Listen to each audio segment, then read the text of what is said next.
I decided to record a video of me doing the 120 LCA 120 anyway because I wanted to test some setup things and see if this mic I have for my camera works okay. So this is the LCA 120.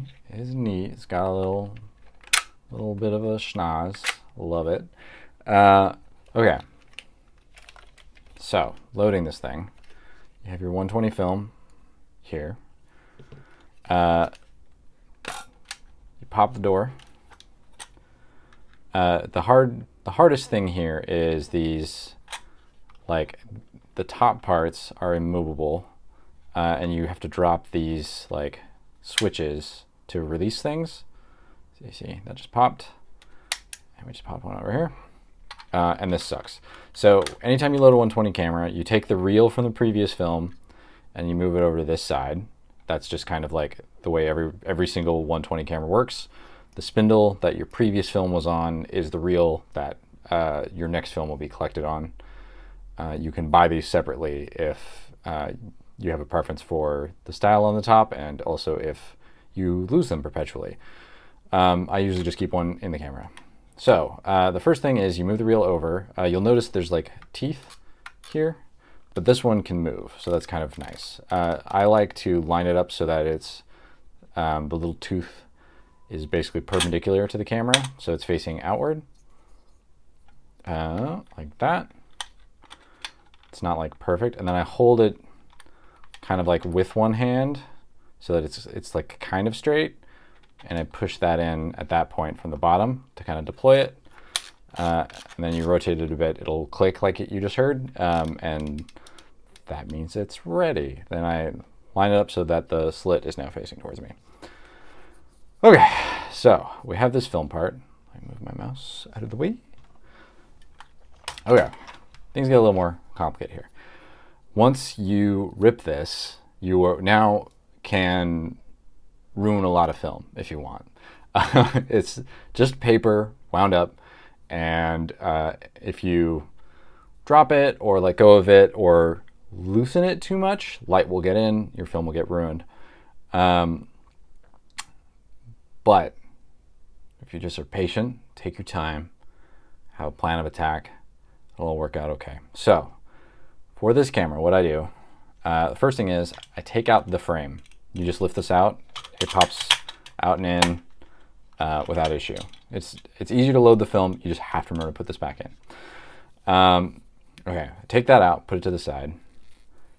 Then holding the bottom here, just rip this off, get as much of it as I can. If you leave any of this on, it's not gonna be like a major issue, but it might surface inside the camera while you're functioning. So like things can get weird, stickers come off, that kind of thing. Okay, so unexposed. There isn't like, just like, unlike 35mm, there isn't a top and bottom. It's just that the film is going to pull one way. So the black side here of the backing paper is the side that the film is going to be on. It's just like a few loops in, it's taped in against the backing paper. So you want the black paper to go over the shutter plane, if that makes sense. Okay, this part sucks, but you get used to it. So you have this knob here. This doesn't move in any way. It doesn't rotate, doesn't have any like teeth like the other one does. And you can't push it in like you can on 35mm cameras. But you basically angle in like that. So it's okay if you let go of this so long as you're pushing it down, in my experience. So basically I've dropped it in to slot this top part. And now I do like tech deck trick, like use my thumb to push this area up so that fits. And then so now technically this is loaded, right? With this, you hold this back, the paper.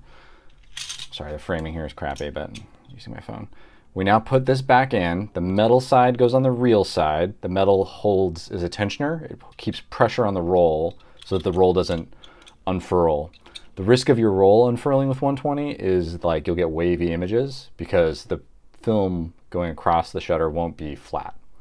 So there's two tensioners in the camera. There's one here, and then that's what this is here. This is a pressure plate. Okay, so this goes back just like that.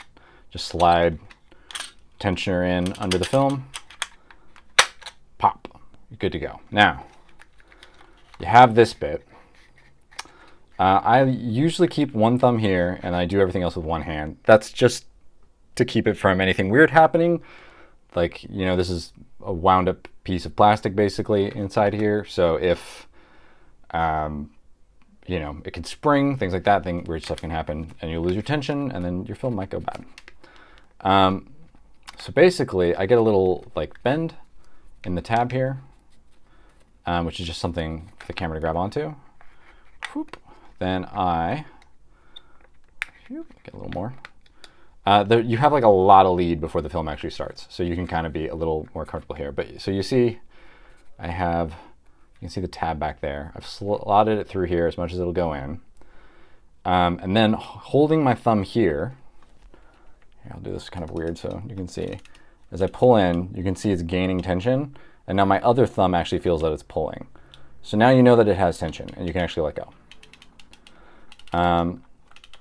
So yeah, now let's go through how this works. So with wind, eventually, what 120 has is on the backing paper, there's different exposure numbers, there's a start, there's all this other kind of information that like 35mm cameras do for you with calculations. 120 just has it on the film, or on the backing paper behind the film. So you'll notice that when you use Holgas don't have like a counter like this. Holgas have a little window that you can open to see the counter that's on the back of your film.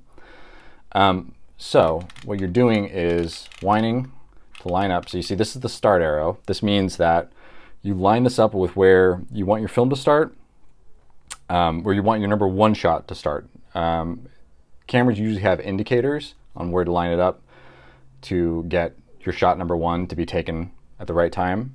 It's just kind of like counting based off of how many centimeters it is till the film starts. It's wrong on the LCA. So the LCA has this little dot here, which maybe you can see. Yeah, that's what it's supposed to be. In many cameras, it looks like that.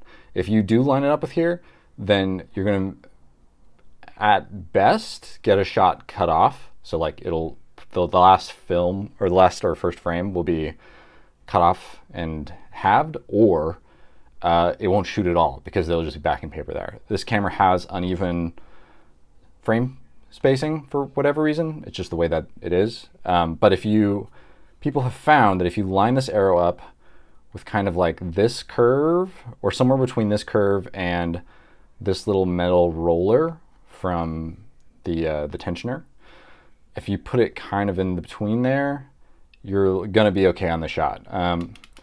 So I just kind of put it like there. And I've done all the way up to here and a little bit over and still had mostly good success. So that's done now. We're gonna close it, which is gonna put this pressure plate directly in contact with the film. There you go. This camera is now loaded and the film is being held tight by the pressure plate and the tensioner and being drawn by the winder here. So on the LCA now, you just wind this. If I had a complaint about the LCA, this winder is really weird.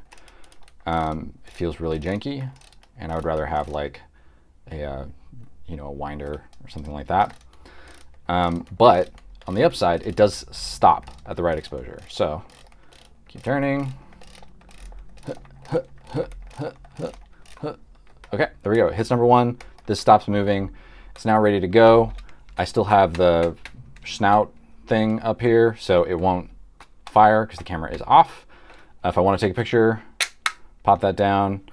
I'll make sure to have the ISO set for whatever film. So I just loaded HP5. I'm going to shoot it at 400. So put it at 400. And that just controls the metering. So if you want, you can change it mid-roll and just go total psycho nuts. And the other thing I would advise you to check is this thing I like to keep the focus at infinity, but when I push this back up, often I'll accidentally do that, and that just moves it to 2.5. So now you see when I put it back down, the focus is at 2.5 rather than infinity. So just always double check where your focus is. It's pretty rudimentary because it just literally moves the lens up a step each time. And yeah, that's it. There's the multi-exposure switch. I don't remember which way is which. Yeah, that's the camera. Hope you enjoyed the video. Goodbye now.